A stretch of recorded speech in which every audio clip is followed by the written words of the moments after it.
سکا عادل متقی پرہیزگار ہے. کون؟ صحابہ کرام. پھر سن لیجیے، سکا ہے عادل انصاف کرنے والے، متقی پرہیزگار ہے، اور ان پر جرح و اعتراض جائز نہیں ہے. یہ بار بار میں نے آپ سے درخواست کی ہے کہ صحابہ کرام اللہ کے وہ مقتدر ترین انسان ہیں، مقبول ترین انسان ہیں، اللہ کے وہ پیارے بندے ہیں، حضور کی امت کے پہلے افراد ہیں، میرے نبی کے سچے اور کھرے غلام ہیں، جن پر جرح نہیں ہو سکتی، اعتراض نہیں ہو سکتی. کیونکہ آمنتم آ گیا تو تاریخ کو لے کر کوئی جرح قدع کرنا صحابہ کرام پر جس سے ان کی شان میں کبھی واقع ہوتی ہو، جس سے صحابہ کرام کی تضحیق واقع ہوتی ہو، جس سے صحابہ کرام پر تنقید ہوتی ہو، یہ جائز نہیں. یہ تو مولانا سرفراز خان صفدر صاحب نے بھی لکھ دیا. آگے دیکھیے جی، ملا علی قاری وہ فرماتے ہیں کہ قرآن کریم اور سنت اور معتمد لوگوں کی جماعت کے ظاہری الفاظ اور عبارتیں ان پر دلالت کرتی ہیں کہ حضرات صحابہ کرام تمام کے تمام عادل اور ثقہ ہیں، تمام کے تمام جی. اور مشکات شریف میں حدیث درج ہے اصحابی کلہم عدول، اصحابی کلہم عدول، سب کے سب عادل. اور ایک جگہ فرمایا اصحابی کالنجوم واہل بیتی کالسفینہ، یہ بھی مشکات شریف ہے کہ میرے صحابہ کرام ستاروں کی طرح ہیں اور اہل بیت عظام کشتی کی طرح ہیں. آپ ان کو تطبیق دیں. خاص کر رات کے وقت جو وقت کا تعین کیا جاتا تھا وہ ستاروں کو دیکھ کر کیا جاتا تھا. کسی نے ایک جگہ سے دوسری جگہ جانا ہو اور دریا عبور کرنا ہو، منزل تک پہنچنا ہو، تو اس کے لیے دو چیزیں ضروری ہیں. ایک تو ستاروں کی پہچان جس سے وہ اوقات کی پہچان کرتے تھے. اب کیا وقت ہو، اب قطب تارہ نکل آیا ہے، پرانے دور میں کہتے تھے اب یہ وقت ہو. اور فرمایا اہل بیتی جو ہیں وہ کالسفینہ، کشتی کی طرح ہیں، کشتی پر سوار ہوں گے اور ستاروں پر تمہاری نظر ہوگی تب تم منزل تک پہنچ سکو گے. ان دونوں میں سے نہ تمہاری ستاروں پر نظر ہو کہ وقت کیا ہے اور نہ تمہارے پاس کشتی ہو تو تم کسی صورت کامیاب نہیں ہو سکتے. ابن اسیر نے اسد الغابہ میں لکھا ہے کہ صحابہ کرام رضی اللہ تعالیٰ عنہ مجمعین سب کے سب عادل اور ثقہ ہیں، ان پر جرح جی نہیں کی جا سکتی، اس لیے کہ اللہ تعالیٰ اور رسول اللہ صلی اللہ علیہ وسلم نے ان کی تعدیل اور پاک دامنی بیان فرمائی ہے. اور جو حضرات عادل ثقہ ایمان اور عمل میں معیار ہیں ان کی اتباع واجب ہے. یہ کیا کہہ رہے ہیں ہمارے بزرگ؟ ابن تیمیہ نے لکھا کہ صحابہ کرام کا اجماع واجب الاتباع ہے. ذرا اس پر غور کیجئے، جو امام ابن تیمیہ کی باتیں کرتے رہتے ہیں وہ ذرا اچھی طرح غور سے سنیں کہ انہوں نے فرمایا کہ صحابہ کرام کا اجماع واجب الاتباع ہے، تو 20 رکعت تراویح پر صحابہ کرام کا اجماع ہے، اس لیے واجب الاتباع ہے، اس پر بحث نہیں ہو سکتی. کہ میں نے یہ 2-4 حوالے دیے کہ صحابہ کرام پر جرح نہیں ہو سکتی. آگے امام ابن حجر عسقلانی رحمۃ اللہ تعالی علیہ فتح الباری فی شرح البخاری کہ اہل سنت والجماعت کس بات پر اتفاق ہے، اہل سنت والجماعت کا، کہ حضرات صحابہ کرام کا اجماع حجت ہے. آپ سن رہے ہیں وہ فرما رہے ہیں کہ صحابہ کرام کا کسی بات پر اجماع ہو جائے تو وہ حجت ہے. حجت مانا وہ شریعت کا حصہ.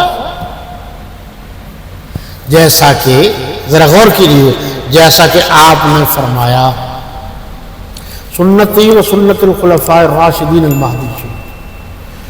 ان کے بعد اب جو ہے جو مسجد نبوی ہے روز بروز اس کی توسیع ہو رہی ہے، شروع کس نے کی صحابہ کرام نے وسیع کی، پھر وسعت بڑھتی آ رہی ہے تو یہ ان کا اتباع جو ہے، ہم صحابہ کرام کے اتباع میں آگے چل رہے ہیں، تو یہ حجت ہے یا نہیں ہے؟ اس پر اجماع ہے یا نہیں ہے؟ اجماع کس بات کا؟ اس بات کا کہ جو سب سے آخر صف میں نماز پڑھتا ہے مسجد نبوی میں، تو کیا اس کو 50,000 نماز کا ثواب نہیں ملے؟ تو یہ کس کی اتباع ہے؟ ایک بات۔ دوسری بات بھی کہہ رہا ہوں، میں قیاس کی بات نہیں کر رہا، آپ اس پر دیکھیں کہ یہ جو فقہ ہے وہ اسی چیز کا تو نام ہے کہ کہاں سے بات شروع ہوئی اور ضرورت کیا ہے امت مسلمہ کو، اس کے مطابق وہ آگے بڑھتے ہیں۔ آگے چلیے جی، اہل حدیث ایک مولوی صاحب گزرے ہیں روپڑے صاحب، انہوں نے اپنے رسالے میں لکھا ہے یہ بات، اقوال صحابہ کرام سے استدلال کرنا ٹھیٹ خالص اسلام میں داخل ہے، یعنی اسلام میں یہ داخل ہے۔ اور بھی عبارتیں ہیں کہ صحابہ کرام عادل اور ثقہ ہیں اور رائے حق کی دلیل ہے، اس لیے صحابہ کرام کی ہر بات کو ماننا جس پر خاص کر اتفاق ہو یہ ضروری ہے۔ حضور صلی اللہ علیہ وسلم، یہ جی حدیث ہے جی ابو داؤد میں، ترمذی میں، مشکات وغیرہ میں، کہ آپ صلی اللہ علیہ وسلم سے پوچھا گیا فرقے، تو آپ نے فرمایا آخر میں میرے امت میں 73 فرقے ہوں گے، ایک جنت میں جائے گا باقی سب جہنم میں جائیں گے۔ پوچھا گیا وہ کون ہوں گے؟ یہ ترمذی شریف میں بھی میں نے پڑھا تھا کہ وَأَنْ سُئِلَ رسول اللہ صلی اللہ علیہ وسلم، کہ آپ صلی اللہ علیہ وسلم سے پوچھا گیا مَسْصِرَاطُ الْمُسْتَقِيمُ، صراط مستقیم کیا ہے؟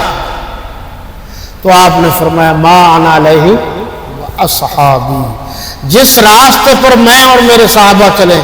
اس کے جواب میں بھی انہوں نے یہی فرمایا کہ جس راستے پر میں، یعنی مَا أَنَا عَلَيْهِ وَأَصْحَابِي، کہ جس راستے پر میں اور صحابہ کرام چلیں وہ راستہ صحیح ہے، اور میرے صحابہ کرام کے طریقے پر ہوگا، یعنی میرے راستے پر چلنے والا ہوگا، اور میرے صحابہ کرام رضوان اللہ تعالی علیہ مجمعین کے راستے پر چلنے والا ہوگا۔ مَا أَنَا عَلَيْهِ سے مراد حضرت صلی اللہ علیہ وسلم کی سنت ہے، صحابی سے مراد صحابہ کرام کی جماعت ہے۔ حضرت صلی اللہ علیہ وسلم کی سنت پر چلنے والے اور صحابہ کرام کی جماعت کے طریقے پر چلنے والے، اور اسی حدیث کے پیش نظر اہل سنت والجماعت کا لفظ بولا جاتا ہے، تو اہل سنت والجماعت وہ ہیں جو حضرت صلی اللہ علیہ وسلم کے طریقے پر چلنے والے ہیں اور صحابہ کرام کی جماعت کے طریقے پر چلنے والے ہیں۔ یہ اہل سنت کا معنی بھی آ گیا۔ ذرا مزید اس کی تشریح غنیۃ الطالبین میں شیخ عبد القادر جیلانی نے کی ہے، جن کا ماشاءاللہ ہم 11ویں کا والا دودھ پیتے ہیں، اور اب تو بڑے ظالم لوگ ہیں، پہلے تو 11، 12، 13، 14 کو بھی دودھ دیتے تھے۔ یہ جب سے حضرات آئے ہیں منکرین 11ویں شریف، تو انہوں نے وہ 11ویں کا دودھ بھی بند کر دیا ہے، وہ بھی بہت خصوصاً اہل حق کو تو نہیں ملتا۔ اہل سنت کا جو حضرت صلی اللہ علیہ وسلم کے طریقہ پر چلے، اور والجماعت وہ ہیں جو صحابہ کرام کی جماعت کے نقش قدم پر چلے۔ تو اہل سنت والجماعت وہ ہیں جو حضرت صلی اللہ علیہ وسلم کی سنت پر اور صحابہ کرام کے طریقے پر چلیں۔ اب تم فیصلہ خود کر لو کہ آج کل جو لوگ اپنے آپ کو سنی کہلواتے ہیں، کیا وہ اس طریقے پر چلتے ہیں؟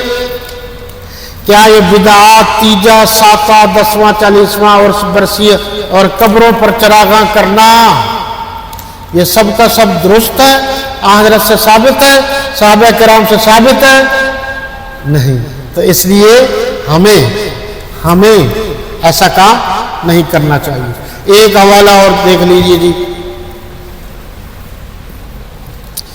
یہ حوالہ بہت اہم ہے۔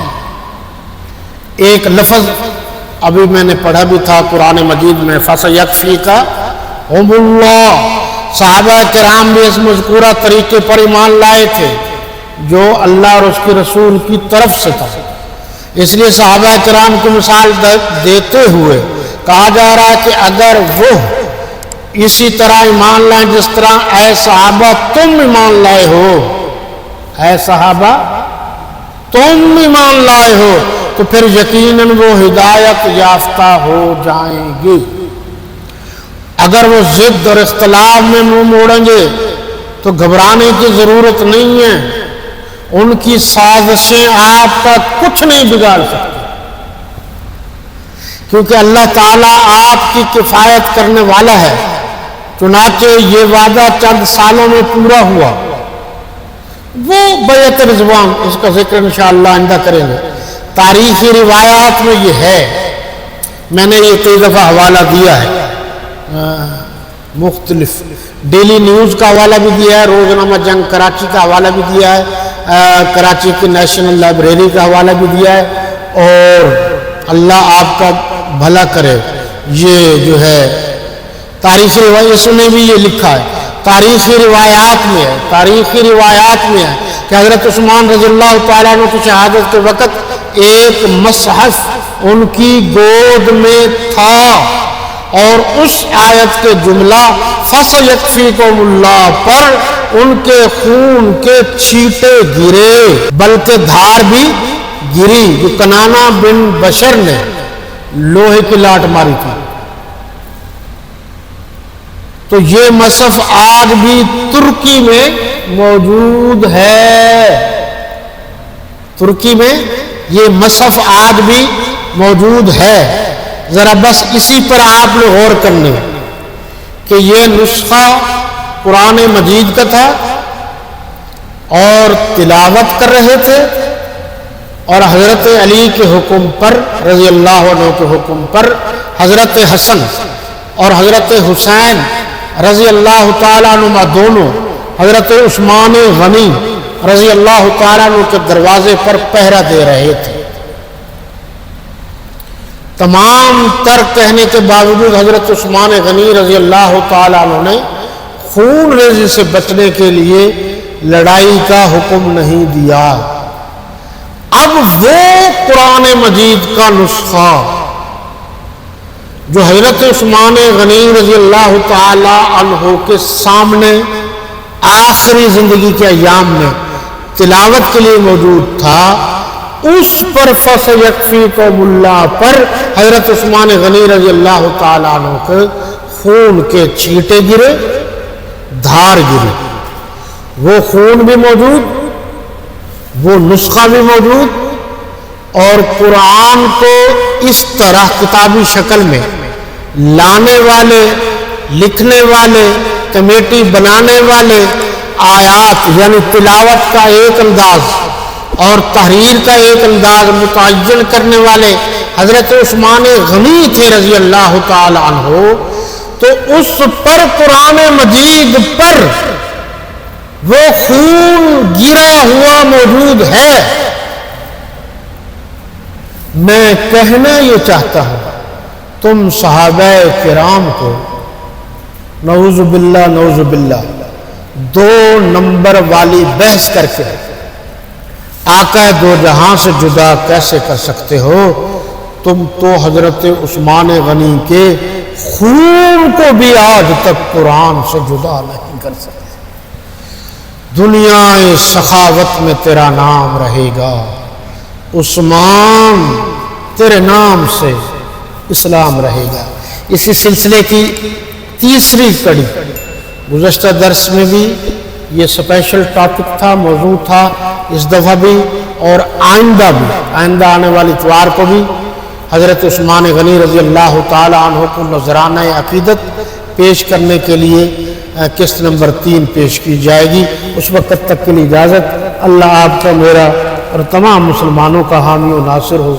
حیات باقی، زندگی باقی تو پھر ملاقات باقی۔ وما علینا الا البلاغ۔